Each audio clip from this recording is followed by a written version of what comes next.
Bless the Lord, oh my soul, oh my soul, worship His holy name.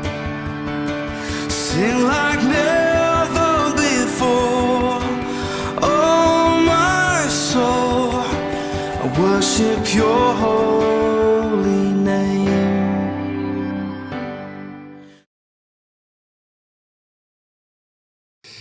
어느덧 2017년도 마지막 날을 맞이했습니다. 오늘 마침 또 주일이라 우리가 하나님 앞에 예배 드리게 되었습니다. 이제 우리 다 함께 자리에서 일어나셔서 우리 하나님 말씀 받으시겠습니다. 마가복음 8장 27절에서 33절까지 제가 한 절 읽고 여러분이 한 절 읽어주시고 마지막 절은 우리 함께 봉독하시겠습니다. 예수와 제자들이 가이사랴 빌립보 여러 마을로 나가실새 노중에서 제자들에게 물어 가라사대 사람들이 나를 누구라고 하느냐.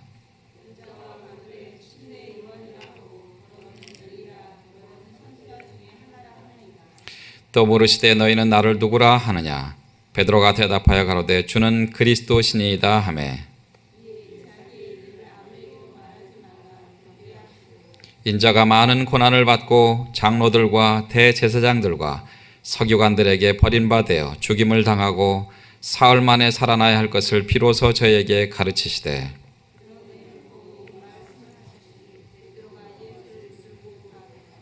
다 함께요. 예수께서 돌이키사 제자들을 보시며 베드로를 꾸짖어 가라사대 사단아 내 뒤로 물러가라. 내가 하나님의 일을 생각지 아니하고 도리어 사람의 일을 생각하는도다 하시고. 아멘. 앉으시기 바랍니다. 오늘은 우리 노준현 목사님께서 메시아의 비밀을 간직한 믿음이라는 제목으로 귀한 말씀 전가해 주실 때 하나님의 크신 은혜가 있을 줄로 믿습니다.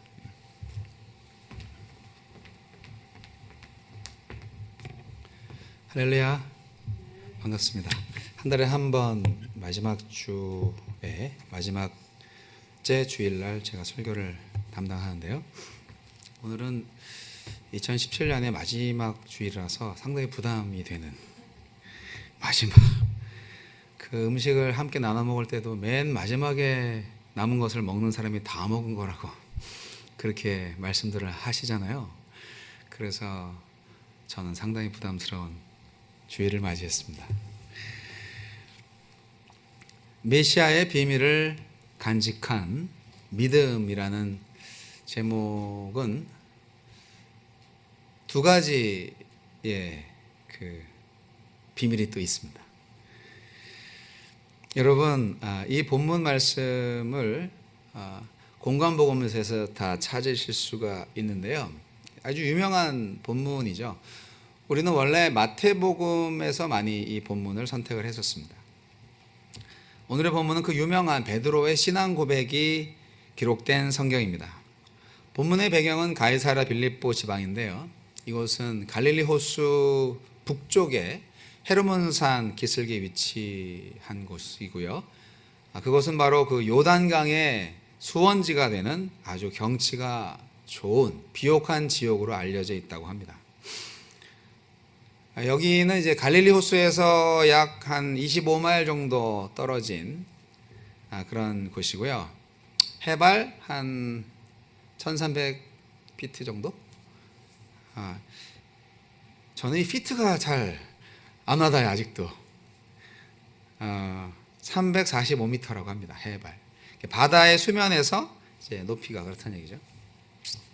이 노스조지아 여러분 해발 얼마나 되시는지 아세요? 여러분이 살고 있는 지역 노크로스, 돌러스, 수아니, 뷰폴,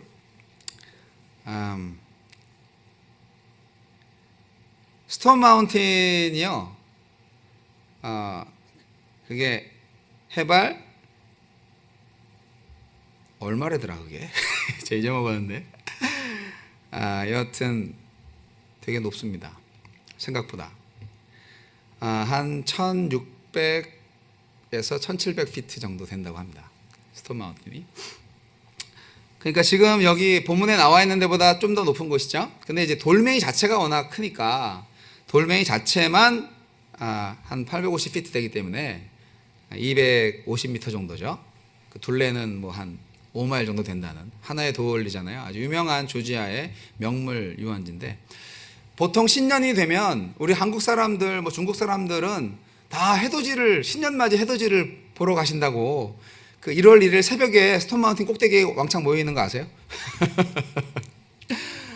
그래도 유일한 가까운 산이라고 해서, 그래서 이제 올해도 얼마나 모일지는 모르겠지만 저희는 안 갑니다. 여튼 하여간 한국에도 이제 1월 1일 새벽이 되면 우리 해돋이 동해맞이 가자 해가지고 뉴스에 아예 이번에 동해에 해돋이 가실 분들은 트래픽이 예상됩니다. 한 4시간 10분 정도 소요될 겁니다. 그렇게 뉴스에 나올 정도예요. 그러니까 신년이라는 이 의미가 우리한테 뭔가 새롭게 시작되는 어떤 그런 것을 의미하기 때문에 사실 좀 중요하죠. 그래서 오늘 아침에 이제 한국에서 송구영신 예배 중에 열심히 이렇게 해피 뉴 이어 카드를 보내시는 친구들 때문에 아침에 계속 카톡을 확인을 했었습니다만, 자, 저는 아직 14시간 남았거든? 그렇게 답변을 했는데요. 여러분, 그게 중요한 게 아니고, 그 경치 좋은 곳에서 이제 길을 가시면서 그 대자들과 예수님이 이제 대화를 주고받는 그런 장면이라 하는 것을 말씀드리는 거예요. 예수님이 말씀하십니다. 제자들한테 사람들이 나를 누구라 하느냐. 제자들이 파악한 여론조사에서는 대중들은 예수님에 대해서 매우 다양하면서 또 신학적인 인물로 생각을 한다는 것을 알 수가 있습니다. 뭐 침례 요한이라고 하기도 하고요, 뭐 엘리야라고도 하고요, 뭐 선지자는 예언자죠. 그런데 그러한 여러 가지 여론조사 결과 중에서 유대 백성들 중에서는 예수님을 메시아로 생각하는 사람은 없구나 하는 것을 알게 됩니다. 좀 비극이죠. 가장 먼저 알았어야 될 유대인들이 예수님을 메시아로 생각하는 사람이 없었다는 사실. 실로 그 예수님의 대적자 마귀조차도 예수를 메시아로 인정을 했는데, 막상 메시아를 오랫동안 대망해오던, 뭐 근 400년 동안 주 예수여 오시옵소서, 뭐 이렇게, 주 예수여가 아니지, 주 메시아여 오시옵소서 이렇게 했겠죠. 예수가 메시아라는 걸 몰랐으니까. 그렇게 이제 앙망 대망 소망했던 유대인들에게 정작 오신 나사렛 예수는 선지자 안 같기도 하고, 뭐 침례 요한이 살아나왔나? 뭐 이렇게, 뭐 엘리야 닮은 사람 같아, 뭐 이런 식으로밖에는 이해를 못했다. 이것이 정말 유대 민족의 큰 비극이 아니라 할 수 없습니다. 사실 이 비극은 오늘도 계속됩니다. 들을 귀 있는 자는 들을지어다. 자, 그러면 이제 예수님은 너희는 나를 누구라 하느냐 재차 제자들한테 질문합니다. 이 질문이야말로 과거, 현재, 미래 모든 그리스도인들에게 반복적으로 똑같이 주어지는 가장 중요한 질문이 아닐까 생각합니다. 여러분은 예수님을 누구라고 대답하시겠습니까? 정답이 나와 있으니까 우리는 쉽죠. 하지만 그것은 베드로의 고백이고요, 나의 고백이 필요한 거죠. 그리고 베드로가 믿었던 그 그리스도와 같은, 주는 그리스도십니다 라는 그 고백이, 똑같은 의미의 고백이 주님은 그리스도입니다 라는 나의 고백과 정말 같은 의미겠냐 하는 거예요. 정말 여러분의 마음에, 가슴에 손을 얹고 한번 잘 생각해 보시고 정말 믿음의 고백을 해보시기 바랍니다. 베드로는 주는 그리스도십니다 그렇게 대답을 했는데, 평행구절 마태복음 16장 16절에는 주는 그리스도시요 살아계신 하나님의 아들입니다 그렇게 아주 구체적으로 완전한 표현으로 기록되어 있고, 누가복음 9장 20절에는 하나님의 그리스도라는 말로 축약돼서 표현되고 있습니다. 어쨌든 이 세 가지 표현이 다 예수가 하나님으로부터 보냄을 받은 그리스도다 하는 의미를 가지게 됩니다. 이 베드로의 고백이야말로 기독교의 아주 중심된 신앙 고백이 되고 모든 신앙 고백의 기초가 되었습니다. 그런데 베드로가 말한 이 그리스도는 무엇일까요? 네, 이것은 유대인들이 말하는 기름 부음을 받은 자로서 메시아를 가리킵니다. 그리스도는 헬라어고 이제 그리스도는 우리나라 말이고 헬라어로는 크리스토스가 될 거고 이제 히브리어로 메시아가 되는 거죠. 뭐 정확한 발음은 아니겠지만 여하튼 구약 성경에서 이 기름 부음을 받은 자, 거룩한 기름으로 부음을 받은 자 누구를 의미합니까? 제사장, 선지자, 왕을 지칭하는 데 사용되었습니다. 사실 이 기름 부음을 받은 자라는 말 속에서는 하나님께 선택받은 자, 하나님의 일을 위해 성별된 자, 위탁받은 일을 완수하도록 하기 위해서 하나님께서 능력을 부여해 주신 자, 그런 의미도 포함되어 있습니다. 이 기름 부음을 받은 자는 구약 성경 후반부에 이렇게 보시면 예언서 같은 데 보시면 아주 더 특별한 의미를 갖게 되는데요. 즉 이는 자기 백성을 구원하려고 의로운 왕국을 건설하기 위해서 하나님에 의해 기름 부음을 받고 능력을 부여받은 왕이 바로 이렇게 표현되고 있습니다. 메시아로. 다니엘 9장 25절에 그런 기록이 있고요. 그리고 우리는 알 수 없지만 성경이 될 뻔하다가 안 된 위경 중에서 솔로몬의 시편 17편, 18편에 그런 기록이 있다고 합니다. 기름 부음 받은 자는 곧 메시아는 유대인들이 다시 다윗 왕국을 이제 회복하여서 원래의 번영과 영화를 이제 회복시켜 줄 수 있는 그런 그야말로 정치적 지도자, 영웅, 그것을 이제 의미하는 말로 그 솔로몬의 시편에 기록되어 있는 거죠. 그러니까 유대인들은 메시아 딱 하면 드디어 우리 민족을 현재 로마의 압제에서 해방시켜줄 그런 위대한 영웅이야. 그분이 오실 거야. 뭐 이런 생각을 당연히 모든 사람이 다 하고 있었던 거죠. 베드로도 유대인이었습니다. 베드로도 똑같은 생각을 하고 있었던 거예요. 그래서 저는 과거에 성경을 읽을 때 아니 왜 예수님이 자기는 그리스도다고 그렇게 말씀을 하시고 가르쳐 주시기도 하면서 방금도 베드로가 주는 그리스도십니다.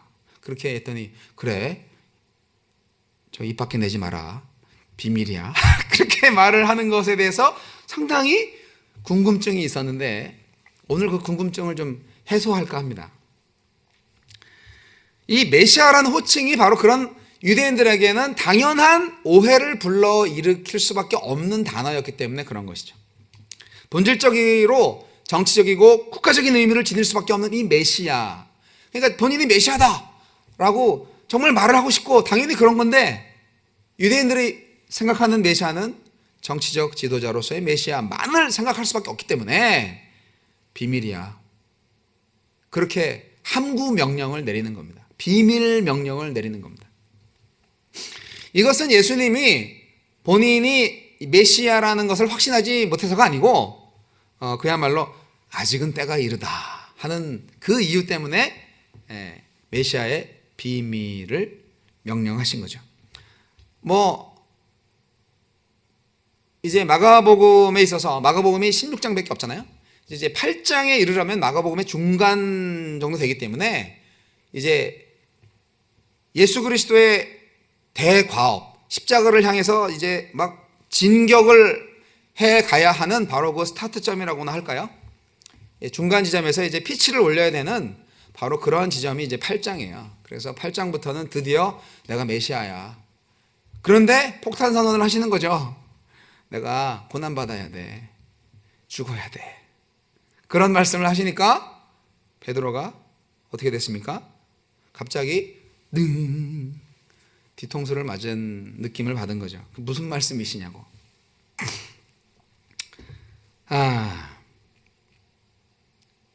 그런데 베드로와 같은 사람이 오늘날 우리 시대에도 많습니다. 교회 안에도 많고요. 뭐 어쨌든 그건 이제 조금 이따가 더 자세히 말씀드리기로 하고요. 예수님은 8장 31절에 아무에게도 자신이 메시아라는 사실을 알리지 말라고 제자들한테 명령하십니다. 유대인들은 예수를 메시아로 알지 못하고 십자가에 처형했습니다. 그들은 부활 이후에는 주님을 메시아로 고백했지만 그의 생전에는 그분을 알아보지 못했습니다. 그것은 예수님의 메시아 비밀 명령 때문일 수도 있습니다. 처음에 말씀드렸듯이 메시아를 처음 알아본 자들은 사람이 아니라 귀신들이었어요. 마가복음 1장 25절에 보면 예수께서 그를 꾸짖어 말씀하셨다. 입을 다물고 이 사람에게서 나가라. 입 다물어라 이거죠. 당신 하나님의 아들이네? 그렇게 이제 귀신이 막 말을 할 수 있었기 때문에. 마가복음 3장 12절에도 그런 말씀이 있습니다. 귀신한테 얘기하는 거죠. 나를 세상에 드러내지 말으라고 그들을 엄하게 꾸짖으신 그런 장면이 나오는데요. 귀신들이 알아보는 거죠. 근데 이제 정말 알아봐야 되는 사람은 못 알아보는 거죠. 그런데 굳이 예수님이 나 메시아라니까? 나 메시아라고! 그렇게 말씀하지 않은 이유가 있는 거죠. 조금 전까지 제가 그 첫 번째 이유를 말씀드렸는데요. 마가복음에서는 항상 메시아 비밀 유지를 원하시는 것은 아니었지만 대체적으로 비밀 유지를 원하셨습니다. 자, 더 중요한 두 번째 이유가 있는데 바로 그 이유에 대해서 오늘 좀 깊이 묵상해 보기를 원합니다. 하나님께서는 인간의 믿음과 응답과 사랑을 기다리고 계십니다. 하나님은 강압의 하나님이 아닙니다. 요한계시록 3장 20절 기억나시죠? 볼지어다 내가 문 밖에 서서 두드리노니. 이 요한계시록은요 믿지 않는 자들한테 말하는 게 아니에요. 믿는 교회에게 말씀하시는 거예요. 근데 아직 마음은 닫고 예수님 안 받아들이는 교인들이 많았던 거죠. 이 메시아 비밀 사상은 당시 유대인들이 예수 생전에 메시아로 인식했는가 하는 문제로 생각하기보다는 두 번째 핵심, 우리의 신앙적 응답의 문제로 생각해 보는 것이 필요하다 하는 것입니다. 좀 어려운 문제일 수 있는데 다시 말씀드릴게요. 하나님은 이스라엘 백성에게 하나님 당신을 정말 적극적으로 계시하신 분입니다. 하나님은 마치 어린아이에게 엄마가 자신이 엄마임을 가르쳐 주는 것과 같이 알려주셨습니다. 갓난 아이한테 아직 옹알이를 떼지도 않은 아기한테 엄마가 뭐라 그래요? 엄마 해봐. 엄마. 막 쉬지 않고 엄마라고 하죠. 그러면 엄마 하면서 아기가 엄마를 말합니다. 그러면 그 엄마는 아이고 내 새끼 하면서 대견스러워하죠. 너무 좋아합니다. 본인들이 이렇게 열심히 시켰기 때문에 엄마라고 하는 건데 여하튼 그 엄마의 아주 그냥 주도적이고 그냥 끝없이 그렇게 교육한 결과로 그 아기가 엄마를 알아보는 거잖아요. 하나님의 이 자식 사랑도 똑같아요. 자신의 하나님 계시도 처음에는 그렇게 주도적인 거죠. 그래서 아주 정말 우리가 거부할 수 없는 전권적인 그 구원의 은총, 그렇게 우리가 찬미하잖아요. 그런데 이 하나님에 대한 믿음이라는 것이, 그래서 그 믿음 또한 하나님께서 은총으로 주신 믿음이지요 라고 우리가 고백하는데, 너무 퍼펙트하게 그쪽으로만 우리가 생각을 하면 우리가 너무 수동적이 될 위험에 빠져요. 그래서 이제 텐션이 필요하다. 좀 긴장 관계가 필요하다. 하나님의 전적인 구원, 믿음조차도 주님께서 주신 그 믿음이지만 그 믿음으로 내가 순종으로 반응하는 또 그 믿음, 네, 그 믿음이 필요하다는 거예요. 제 오늘 설교 주제가 바로 그것입니다. 여러분, 하나님이 정말 적극적으로 본인을 계시하시지만 하나님을 알아감에 있어서 인간의 자유의지 또한 꼭 필요한 요소입니다. 인간은 하나님의 꼭두각시가 아니잖아요. 우리 부모와 자식과의 관계도 똑같습니다. 어릴 때는 부모의 말을 안 들으면 굶어 죽으니까 어쩔 수 없이 듣죠.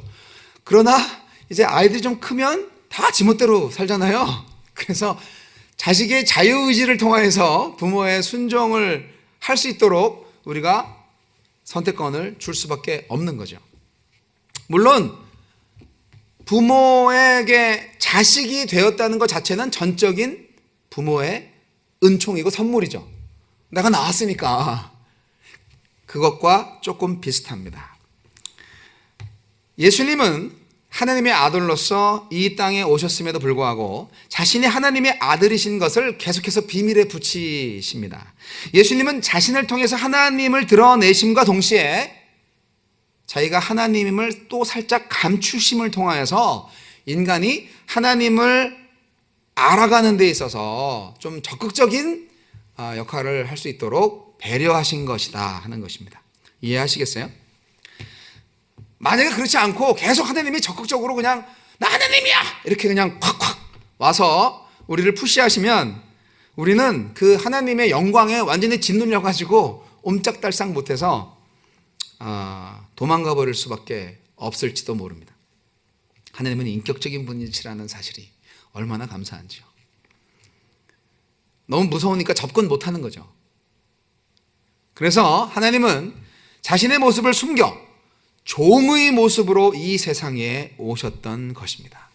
이것이 우리 기독교가 가지고 있는 정말 아름답고 정말 진지하고 그리고 어떻게 보면 어처구니가 없지만 어떻게 보면 정말 그야말로 징한 그런 스토리가 아닐까 생각하는데요. 사실이죠. 마가복음 4장 22절에 이런 말씀이 있습니다.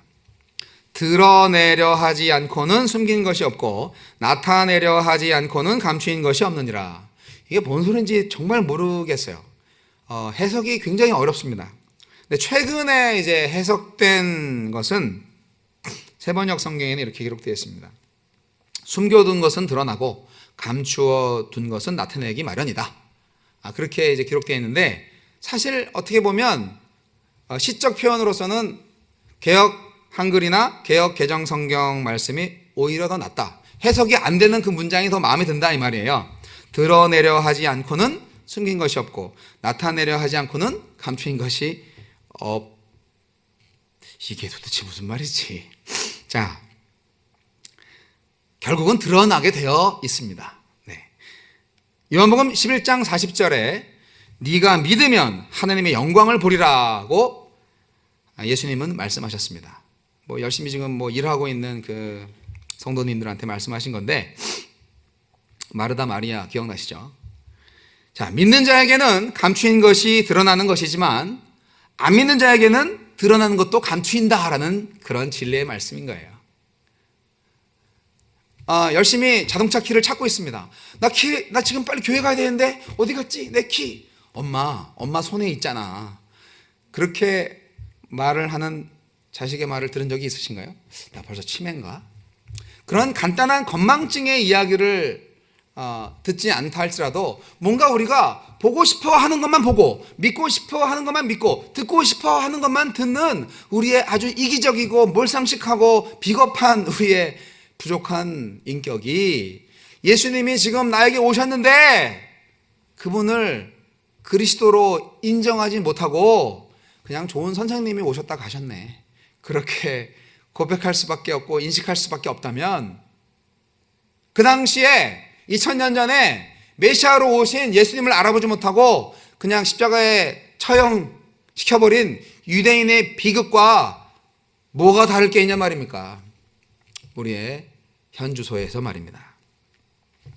마가복음은 인간의 믿음이 하나님의 영광을 드러내는 수단임을 말하고 있습니다. 마가복음 5장 34절에 기억나시나요? 혈루증 앓는 여인이 예수님의 몸에 손을 대었더니 능력이 빠져나가서 병이 확 나았어요. 그랬을 때 나한테 손댄 사람이 누구지? 이렇게 예수님이 말씀하셔가지고 아이고 제가 죄인입니다 그렇게 나왔었는데, 그때 예수님께서 따라 네 믿음이 너를 구원하였으니 평안히 가라 그렇게 말씀하셨습니다. 저는 이것을 처음에 성경 말씀 때 되게 이상했어요. 아니 무슨 신통력이야? 믿음 자체가 무슨 능력이 되나? 그렇게 의문증을 가졌어요. 예수님이 고쳐주신 건데 너의 믿음이 구원했대. 그러면 나는 믿음만 있으면 나는 기적을 베풀 수 있는 거야. 예수님은 상관없이 나의 믿음만 있으면 되는 거야. 이런 착각에 빠질 수도 있겠다라고 생각을 했었거든요. 그게 아니고요. 예수님은 하나님께서 하신 구원인 동시에 그 여인의 믿음이 한 구원이다라고 말씀하신 이유는 사실은 자신이 직접 행하신 이적임에도 불구하고 그 여자의 믿음을 통해서 그 여자가 구원받았다고 말씀하신 거예요. 그렇게 말씀하신 이유가 무엇일까요? 그 여자의 믿음을 격려한 겁니다. 그 여자의 믿음을 내가 예수님의 옷자락에 손이라도 대봤으면 좋겠다. 옷자락에 손이라도 대면 내 병이 나을지도 모르겠다. 그러한 믿음으로 그 번잡한 사람들 해치고 와서 복잡한 가운데에서 예수님한테 무례함을 무릅쓰고 터치를 한 그 믿음을 격려해 주는 거죠. 필요합니다. 혈루병 앓고 있던 여자를 치료한 것은 하나님의 권능이었습니다. 그런데 하나님은 그것을 여자의 믿음으로 돌리셨습니다. 그 믿음은 여자의 믿음뿐이 아니라 정확히 말씀드리면 하나님의 은총에 따른 선물로서의 믿음이다 라고 말할 수 있습니다. 하나님이 이렇게 인간의 자유의지를 격려하십니다. 마가복음 16장 16절에 믿고 침례를 받는 사람은 구원을 얻을 것이다 기록되어 있습니다. 믿음이란 하나님의 구원의 역사와 신실하심을 전제합니다. 하나님이 없으면 구원 자체가 이루어지지 않습니다. 구원의 주체이시니까요. 하나님의 행동이 없었다면 우리의 믿음도 있을 수 없습니다. 그러나 우리의 믿음이 없다면 하나님의 구원의 역사가 드러나지 않았을 것입니다. 그 차이를 아시겠어요? 예를 들어서 설명을 합니다. 딱 맞는 예는 아닙니다만 텐션에 대해서 말씀드리는 거예요. 감추었다가도 드러내고 드러냈다가도 감추고 이런 거. 여러분, 호랑이가요 자기 새끼를 물고 가는 경우가 있습니다. 어쨌든 아장아장 아기 호랑이를 옮겨야 되는데 목덜미를 살짝 물잖아요. 근데 너무 세게 물면 새끼가 다치죠. 적당히 물어야죠. 근데 너무 약하게 물면 옮길 수가 없어요.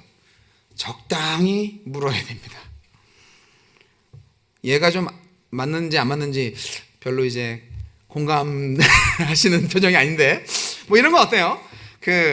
여러분 드라마에 이런 드라마가 있었을지 모르겠는데 시골에 여자 선생이 있어요. 초등학교에 아주 시골에 여자 선생님이 이제 있는데 그 초등학교에 또 서울에서 아주 샌님 아주 좀 얼짱 남자 선생님이 딱 부임해 옵니다. 네, 그래서 두 분이 사랑에 빠지죠. 근데 알고 봤더니 그 남자 선생님은 재벌 2세였던 거야. 그래서 이제 왜 그걸 처음부터 말하지 않았냐 했을 때 이제 그 순수한 사랑에 때묻지 않게 하기 위해서 당연히 그 남자는 처음부터 자신의 출신 성분을 숨겼겠죠. 이제 조금 이해가 되시나요? 여러분, 재밌지 않습니까? 우리 하나님은 참 재밌는 분이십니다. 예수님은 우리의 친구가 되시기 위해서 자신이 하나님의 영광스러운 아들임을 비밀에 붙이셨습니다. 마가복음의 맨 마지막 십자가상에 15장 32절 군중들은 예수님께 외쳤습니다. 지금 십자가에서 내려와봐. 우리로 보고 믿게 해봐. 믿을 수 있도록 내려와봐. 네가 하나님의 아들이거든 기적을 좀 보여줘봐. 그렇게 소리쳤지만 예수님은 응답하지 않으셨습니다. 무슨 의미인지 아시겠죠? 우리가 신앙을 갖는다는 것, 믿음을 갖는다는 것은 그건 진짜 믿음인 거예요. 남들 다 보고 믿고 하는 것을 믿는 것이 아니에요. 남들이 볼 수 없는 것을 보는 믿음이 하나님께서 우리에게 은총으로 주신 진실한 믿음입니다. 여러분에게 그런 믿음이 있습니까? 마가복음 8장 11절 12절에 그 믿음 아닌 믿음 때문에 탄식하시는 예수님의 마음이 표현되어 있습니다. 마가복음 8장 11절 12절 말씀을 보면요, 저는 세 번역으로 읽어드립니다. 바리새파 사람들이 나와서는 예수에게 시비를 걸기 시작하였다. 그들은 예수를 시험하느라고 그에게 하늘로부터 내리는 표징을 요구하였다. 예수께서는 마음속으로 깊이 탄식하시고서 말씀하셨다. 어찌하여 이 세대가 표징을 요구하는가? 내가 진정으로 너희한테 말한다. 이 세대는 아무 표징도 받지 못할 것이다. 아멘. 예수님은 도마한테도 그런 말씀하셨습니다. 요한복음 20장 29절에 너는 나를 보았기 때문에 믿느냐? 나를 보지 않고도 믿는 사람은 복이 있다 라고 말입니다. 하나님은 우리가 그의 영광에 짓눌려서 그를 쫓게 되는 것을 원하지 않으십니다. 하나님이 바라시는 것은 당신과 우리 성도 사이에 진정한 사랑의 릴레이션십입니다. 마가복음 4장에서 300데나리온어치 옥합을 깨서 향유를 부은 여인 기억하시죠? 그 사랑이 정말 예수님을 사랑했다고 예수님은 인정을 하셨습니다. 이거 300데나리온 엄청난 돈입니다. 헌금 강조할 때 그 설교를 많이 하시는 경우가 많이 있지만 헌금보다 더 중요한 게 그 300데나리온, 솔직히 이거를 오늘날 가치로 환산하면 1년치 노동자의 1년치 연봉이에요. 연봉을 얼마 받는지 모르겠지만 한 5만 불, 6만 불 될 수 있어요. 그러면 그거를 요만한 그 항아리 탁 깨가지고, 아주 귀한 거니까 그거를 이제 예수님한테 그냥 한 번에, 그것은 나중에 예수님의 장례를 준비한 것이 되었다는 그런 기록도 있기 때문에 잘했다, 그는 나의 길을 예비하였다, 이 여인의 일이 영원히 기록되어서 알려질 것이다, 그렇게 예수님이 칭찬하셨잖아요. 정말 잘하신 거죠. 이 여인의 행동은 진정한 예배 행위였죠. 그런데 그 예배 행위 중에 액수가 중요한 게 아니라, 그 기름의 냄새가 중요한 게 아니라 그 여인의 마음이죠. 믿음이죠. 이분은 하나님의 아들이고 나는 이분을 정말 사모합니다. 그 마음의 표현이 되었기 때문에 그 옥합을 깨뜨리는 헌신이 있었던 거죠. 자신의 전 재산을 바치고 말입니다. 그 마음이 필요한 것입니다. 그 마음이 아니었다면 하나님께서 우리에게 예수님을 보내셨겠어요? 목수의 아들로? 그 마구간에서 태어나게 하셨겠어요? 그 마음이 하나님한테도 있었어요. 우리 인간을 너무나 사랑하셨기 때문에 그 방법밖에는 없었어요. 자, 맨 처음에 얘기로 다시 돌아갑니다. 예수님께서 제자들한테 메시아에 대해서 말씀을 하셨습니다. 베드로의 고백이 있고 나서 메시아는 고난당하고 죽어야 되거든, 그렇게 말을 했습니다. 그때 베드로가 어떻게 했습니까? 이게 그 개역 한글 성경에는 예수를 붙들고 간함해 이렇게 표현되어 있는데, 이게 간함해라는 말을 도대체 몰라가지고 여러 성경을 다 찾아보면 이게 일단은 붙들고라는 말부터 말씀드릴게요.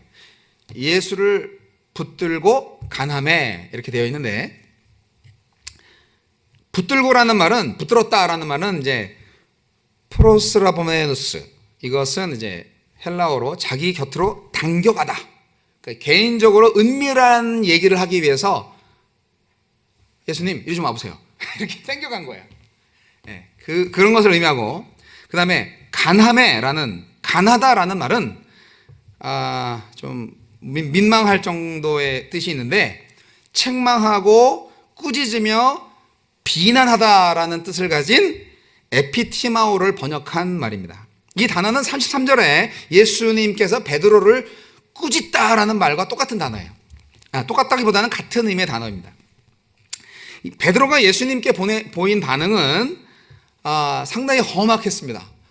선생님, 일리 좀 와보세요 하면서 그렇게 막 격하게 말을 한 거죠. 그런 일이 있을 수 없습니다. 무슨 말도 안 되는 소리 하십니까? 그러니까 이제 이게 개역 성경의 번역의 한계인데, 공동 번역 성경은 이렇게 번역했습니다. 베드로가 예수를 붙들고 그래서는 안 된다고 펄쩍 뛰었다. 그렇게 번역이 되어 있어요. 재밌죠? 그래서 예수님은 베드로를 아주 혹독하게 야단치셨습니다. 뭐 혹독하게 제자한테 당하니까 본인도 이제 아주 단호하게 그렇게 말할 수밖에 없는 건데요. 사탄아, 내 뒤로 물러가라. 그렇게 말을 했습니다. 베드로가, 이 천하의 베드로가 이 순간 예수님의 제자로서 하나님의 도구에서 순식간에 사탄의 도구로 전락하고 말았습니다.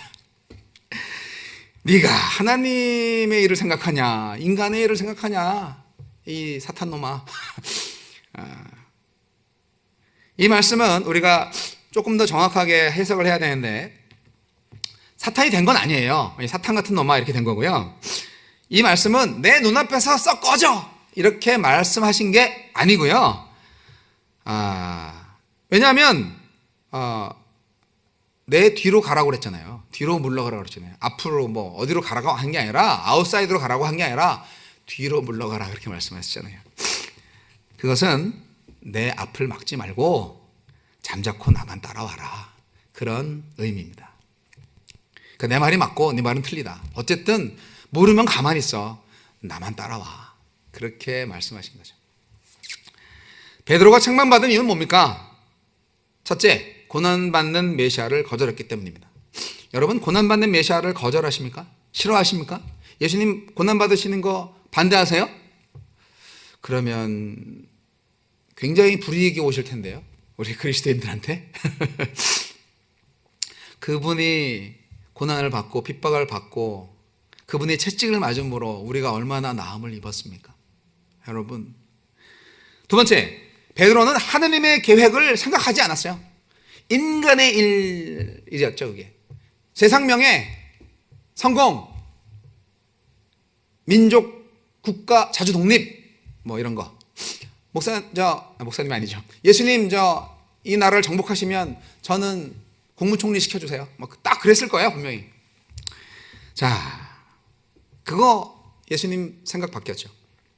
세 번째, 방금 말씀드린 것처럼 육체적인 구원, 정치적인 해방을 위한 메시아만을 구했기 때문에 베드로와의 이 썩어빠진 메시아 사상은 예수님으로부터 완전히 멸망받아야 될 그러한 생각이고 잘못된 믿음이었다는 사실입니다. 여러분은 어떻습니까? 여러분은 하느님의 일을 구하고 있습니까? 아니면 인간의 일만 생각합니까? 교회 안에서도 하나님의 일만을 구하는 사람이 있는가 하면 교회 안에서도 인간의 일만을 구하는 사람들이 있습니다.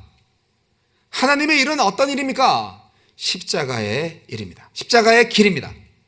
인간의 일은 바로 세상 성공의 길입니다.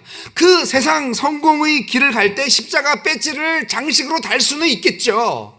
그러나 진정으로 심장에서 두근거리는 예수 그리스도의 십자가를 품고 가는 또 하나의 메시아, 또 하나의 그리스도, 바로 그가 누구입니까? 지구촌 교회 성도 여러분입니다. 여러분, 하느님의 일만을 구하시기 바랍니다. 여러분은 메시아의 비밀을 간직한 믿음의 사람들입니다. 우리 안에 그리스도의 영이 있고요, 이 멸망받을 수밖에 없는 이 세상에, 정말 썩어가는 이 세상에 불의가 판치고 약자가 고난받고 강자가 더 득세하는, 그리고 그들이 죽을 때까지 부귀영화를 누리는 이 불공평한 사회 속에서 진정한 하나님의 나라, 자유와 평등과 사랑과 용서와 진리의 나라를 만들어 가고자 하는 바로 그 메시아로 오신 예수 그리스도와 같은 삶과 사역을 할 사람들이 바로 그리스도의 영을 받은 저와 여러분인 것입니다. 바로 이 믿음이 베드로에게 필요했던 건데, 말은 주님은 그리스도십니다, 그렇게 고백해놓고 속으로는 주님은 곧 대통령이 되실 분입니다, 그렇게 생각을 하고 있으니 얼마나 깝깝하시겠어요. 우리 지구촌 교회에 오신 예수님의 마음이 깝깝하지 않으셨으면 좋겠습니다. 여러분 안에 메시아가 살아계십니다. 여러분이 바로 메시아의 사람들입니다. Blessed